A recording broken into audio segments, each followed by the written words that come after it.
महाशिवरात्र हा यात्रा आलेली आहे। तुंगारेश्वर मंदिरामध्ये मोठ्या संख्येने भाविक दर्शनासाठी दरवर्षी येत असतात। यावर्षी रविवार असल्याने भाविकांची संख्या वाढण्याची शक्यता आहे। त्या अनुषंगाने पोलीस प्रशासन, महानगरपालिका आणि देवस्थान यांची काल आम्ही संयुक्त बैठक घेण्यात आली होती। त्यामध्ये दिलेल्या सूचनेप्रमाणे आम्ही पोलिसांच्या वतीनं पार्किंगची व्यवस्था करण्यात आलेली आहे।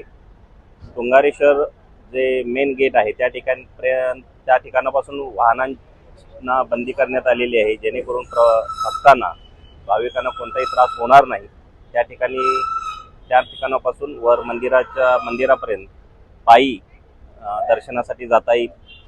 त्यानंतर याकरिता आम्ही 175 अंमलदार, महिला आणि पुरुष अंमलदार यांची व्यवस्था बंदोबस्तासाठी नेमण्यात आलेली आहेत। त्याचबरोबर 25 अधिकारी नेमण्यात आलेले आहेत। मंदिरामध्ये जे भाविकांच्या रांगा वगैरे लागणार आहेत त्या ठिकाणी बंदोबस्त नेमण्यात आलेला आहे। त्याचबरोबर आम्ही फूट पेट्रोलिंग तसेच मंदिराच्या ठिकाणी मोबाईलची रेंज असल्यामुळे आम्ही मोटरसायकलवरून पेट्रोलिंग ठेवण्यात आलेले आहेत।